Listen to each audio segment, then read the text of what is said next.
Now I request Ms. Sakhila Mirza, Executive Board Director and General Counsel, London Bullion Market Association, to come on stage and deliver her address. As I invite her, a few words about Ms. Mirza. In her role as General Counsel of London Bullion Market Association and also an executive member of the LBMA board, Ms. Sakhila has been involved in and taken the lead on a number of projects of the association, including but not limited to working closely with the CEO on the strategic direction of the LBMA, transitioning all the 4 precious metals benchmarks onto electronic platforms by working with the service providers as well as regulators, leading the draft and launch of precious metals code, working with external service providers to enhance transparency in precious metals market by launching the LBMA Trade Reporting Initiative, and providing for lobbying efforts on behalf of members on a number of issues. For example, EU conflicts mineral regulation, net stable funding ratio, among other regulations. Ms. Sakhila Mirza read law at London School of Economics and went on to qualify as a solicitor. Please welcome Ms. Sakhila Mirza, London Bullion Market Association.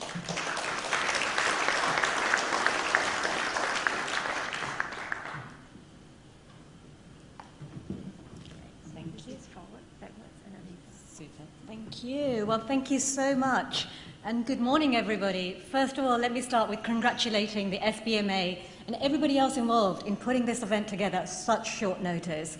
I mean, the LBMA can only sympathize the amount of work that goes on, let alone to do it in just a very short space of time. So congratulations.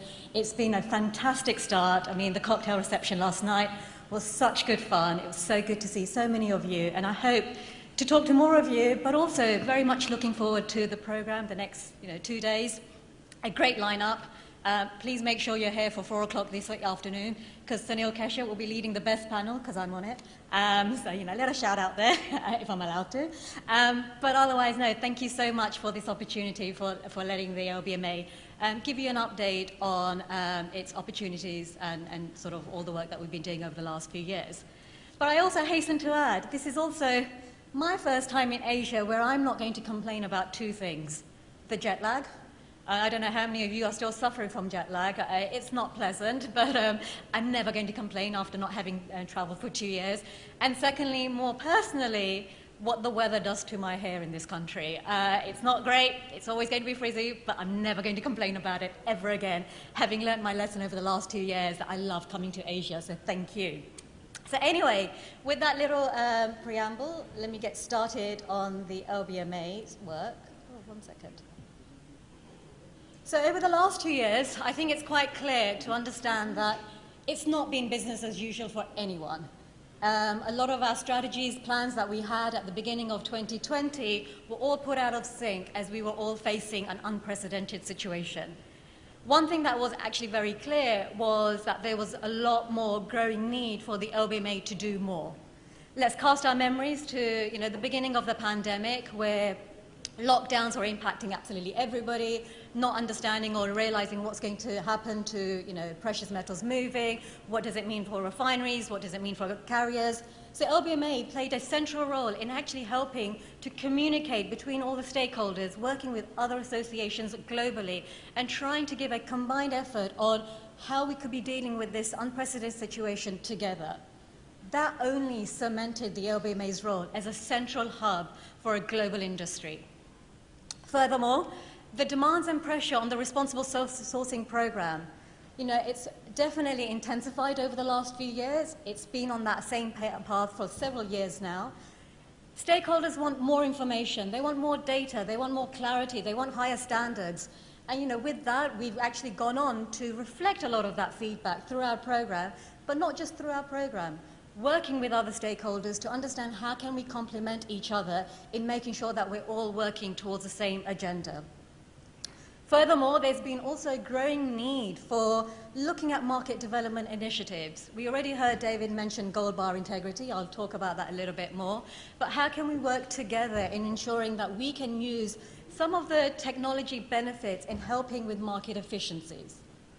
And finally, by no means least, working with the authorities and regulators, how can we educate the regulators, the authorities, on what it is that the precious metals market is doing and what do we need in terms of supporting our agenda. We've already seen a couple of wins over the last 2 years. I want to just make sure that they don't go unnoticed. First of all, and something that I've been talking about for almost 8 years now, is net stable funding ratio. In the UK regulator recognized the fact that clearing is unique to the UK market, and so they basically provided an exemption for any bank that's providing a clearing service to apply for an exemption from NSFR rules. That was a huge win for the industry, one that should not be taken lightly. But that said, we haven't stopped just there. We will continue to educate the regulators in helping them to understand that gold is a HQLA, a high-quality liquid asset. We have data, we've got some really good data. We will continue to explain to the regulators what this means for the market. The other recognition over the last few years has been the Precious Metals Code. The UK regulator has formally recognized it as being a good code for the industry. This shows that the regulators are actually appreciating the role that the industry is taking by self-regulating. You know, we developed the code together with the global market. It was open for consultation. I know the SBMA was involved as part of that consultation, but so many other organizations in making sure we can develop a code that is relevant and makes sense for the international market. So a lot has happened over the last 2 years, and all of that has led to our 3-year strategy. So this is the next 3-year strategy. What is happening over the next 3 years? We've sort of grouped them in 4 different headings: responsible sourcing, physical market enhancements, financial market enhancements, and communications and engagement. We believe that these are the priorities for the global market over the next 3 years. I will talk a little bit about them. I'm just going to sort of pull out a few of these items in the interest of time, but I'm around for the next 2 days. Do come and speak to me if you want more information and detail about each of those 4 pillars. So I'm going to cover the responsible sourcing program briefly. An update on the International Bullion Centre's work, something again that we launched in 2020 and have seen a huge amount of success over the last year and a bit. Sustainability, we hear the word sustainability a lot. It's become the buzzword. It's also become something that people want to basically show that we are together as an industry working and identifying priorities on what is sustainability for this industry. The Global Precious Metals Code, up for review. Despite me saying we got recognized last year, we want to make sure that we continue with developing it so it remains relevant. And then finally, gold bar integrity that I've already mentioned at a high level. So responsible sourcing program, a quick nutshell for those who may not know what this is. This program basically is applicable for our refineries, and it basically makes sure that our refineries are complying with the OECD due diligence guidance, so that they know where their gold is coming from. So this whole sort of point around provenance, it's all reflected in the guidance, and it covers about 85 to 92% of the annual gold production. It is based on the OECD guidance, but what we try and do every year, and what's very good about this program, it's dynamic. It continues to evolve. It hasn't remained static. In 10 years, so it was launched in 2012, we are now at its 9th version. So what does the 9th version actually do? Well, first of all, it's doubled in size. It's gone from something like 18 pages to 40 pages. And I'm sure the refineries amongst us today will only tell you how much work is involved in making sure that they comply with the actual requirements under the guidance. They've been given a year to implement this. Some would argue it's not enough. Some would argue it's not fast enough. But we want to make sure that we take a very pragmatic and a sensible approach, because yes, we've given the refiners 12 months to implement, but when they go through the next audit will actually help them understand where the implementation needs to be strengthened, where there are still gaps, so that when they go through the second audit under RGG 9, it would only be better. So we've got to remember, you've got to allow for phases when it comes to implementation. Trying to do everything at the same time doesn't work for anybody, but trying to do it in stages and making sure that you're actually following the guidance as what was intended. And if you can go over and beyond, even better.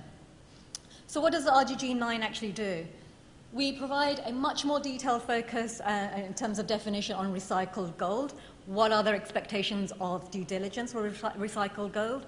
I think we all understand the limitations when it comes to how far can you go back when it comes to tracing recycled gold.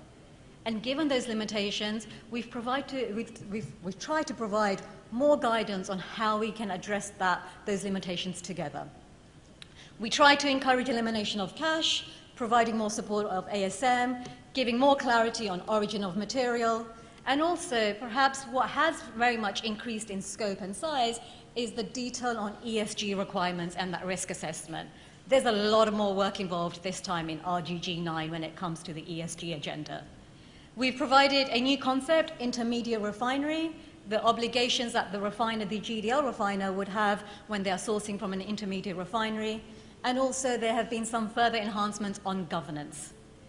Again, a lot of work. I cannot emphasize how much the refiners have to do this year, but all in the interest of improving standards and making sure that we are reflecting feedback from the stakeholders who want more information, who want more data, and like I said, who want us to actually improve and call for higher standards.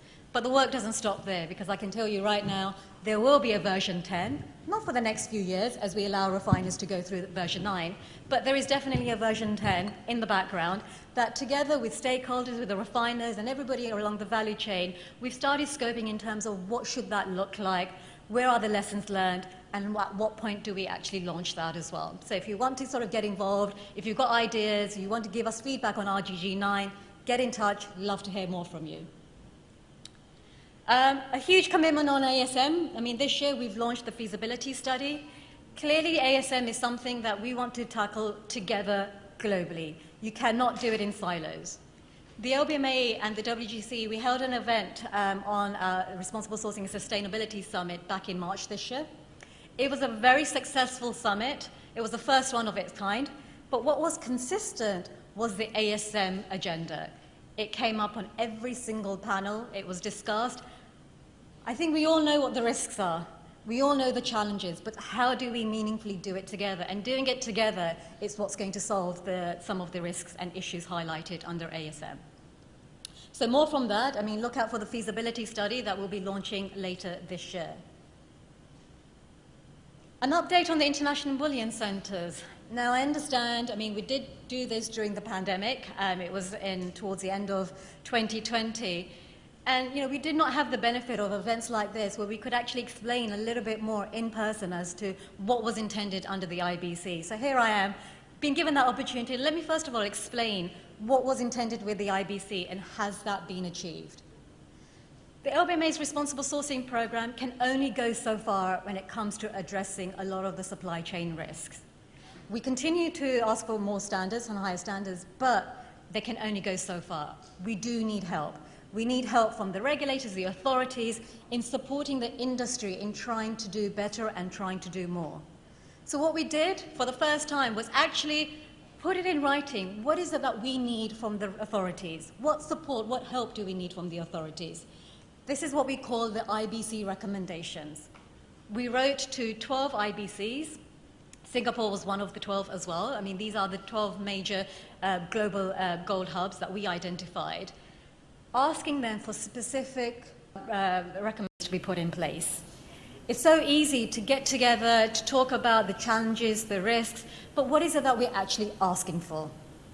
And then over the last 12 months, or maybe just a little bit over, we've been speaking to each and every IBC and understanding, okay, how can they help us, how can we help them, and trying to better develop those relationships, because nothing can be done alone, but also making it clear what is the industry wanting from them. It's been excellent engagement from most of the centres, and it continues to be. It's opened up that dialogue. It's helped some of the centres to actually use those recommendations as a reference tool. And if that's what they want to use that, great, because ultimately that's where the industry sees the baseline, what we need, where we need some help from the regulators. So let's use that as a baseline, benchmark document, reference tool, whatever you want to call it, and let's try and work together from a consistent base point. We continue to engage with the OECD. The OECD has also an international gold trading center forum where a lot of these hubs are represented.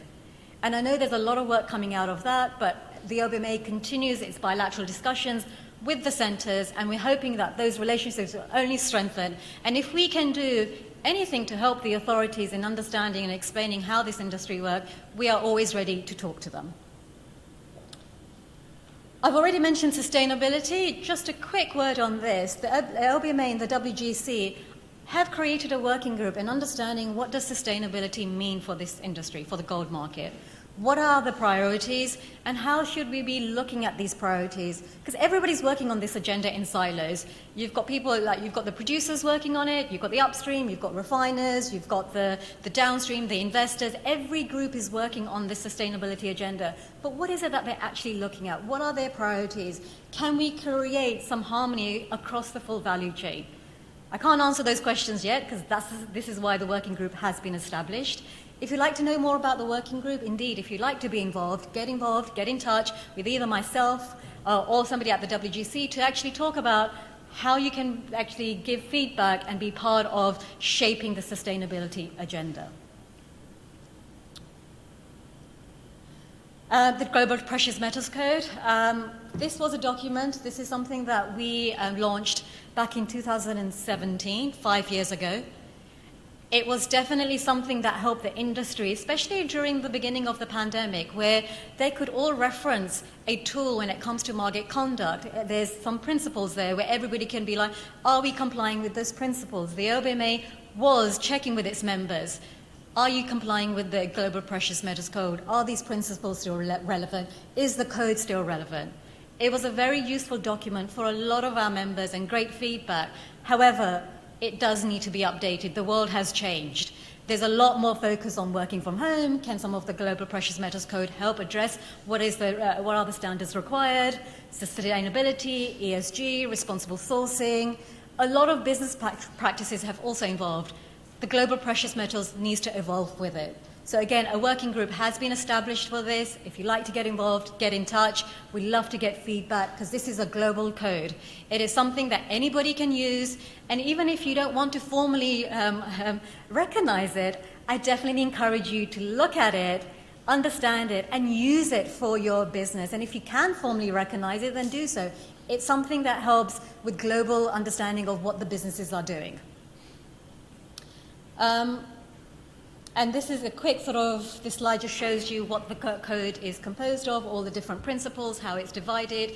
It is meant to be a user-friendly document. If you don't understand it, then that means clearly we haven't done something right. So get in touch and let us know how can we improve it to make it more user-friendly? How can we make it more relevant to the Singapore market even? Is it truly global, or do we need to make it more truly global? Love to hear your feedback on that as well. And then finally, to conclude with the Gold Bar Integrity Project. As we heard, we launched the pilot back in March, on the 28th of March. This is when we announced that we will be piloting the technology that is being used by a number of service providers to really understand what does this mean in practice. The aim is to help increase transparency, to help with fungibility, but also to give us real understanding of provenance.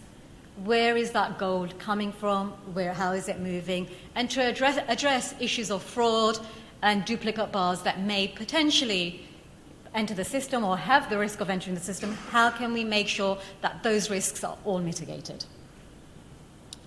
So as I said, we launched a pilot. The pilot has now been going for almost 6 weeks, maybe just a little over 6 weeks. We selected 2 vendors, Addres and Peer Ledger. And the idea is that these service providers will be working with a number of market participants, and quite overwhelmingly, we've had about over 30 market participants who have volunteered to be part of this pilot. I was expecting 10, so the fact that we got 3 times that number has been a huge success in itself. And they've been working with the 2 service providers in going through the various test cases that were predetermined and really getting to understand, look, feel, touch.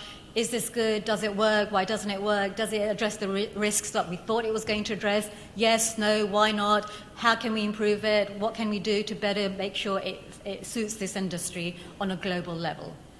Again, if you'd like to learn more about the pilot, if you'd like to understand the results and the outcome, watch this space. Something we'll be working on towards the end of July, because that's when the pilot concludes. And from August onwards, we'll be sharing the results, the feedback, and what was what the industry learned in terms of the 30 market participants. What did they learn when they went through the whole test cases? So a few examples of all the organizations that are taking part, so it's great to have, and I would like to just say thank you to each and every one of them. It is a lot of work, and everyone's got a day job, but they've all taken out a little bit of time to volunteer to really understand what this means for the industry. So once, I've already announced a lot of these next timelines, once the pilots are sort of completed at the end of July, we'll focus on lessons learned, and then we'll determine next steps. Don't want to determine next steps just yet until we understand what this technology actually means for this industry. So I think in my very quick sort of whiz through of my presentation, I've announced quite a few consultations, lots of feedback projects. Let me just summarize it here quickly. LBMA membership, and even if you're not part of the LBMA membership, get in touch. Does the strategy that we've just sort of highlighted work? Does it make sense? Are the priorities right? Love to hear from you. We'll also be consulting this year on the GDL minimum criteria. So again, wanting feedback, understanding, is that minimum criteria appropriate? Does it make sense? Given that the industry is evolving, is the minimum criteria evolving with where the industry needs to be? Global Precious Metals Code consultation, again, something we will be launching the final version by the end of this year. So feedback before then will be very much welcomed. And finally, gold bar integrity that I've just mentioned. And finally, a few events. The big one, I don't even need to mention it because I already know a lot of people are excited by some of the comments I received last night. Lisbon, please make sure you get ahead and book now. It's becoming a very popular conference. So save the date, make sure you book as soon as you can, 16th to the 18th of October. We've already announced our keynote, and yep, here you go, Isabel Kaminsky. She was a former editor and reporter at the FT and now is the founder of Blind Spot. So she's going to be fantastic. We're very excited to have her and grateful that she can actually attend Lisbon. So again, something to look forward to, and I hope to see you all in Lisbon later this year. With that, thank you very much.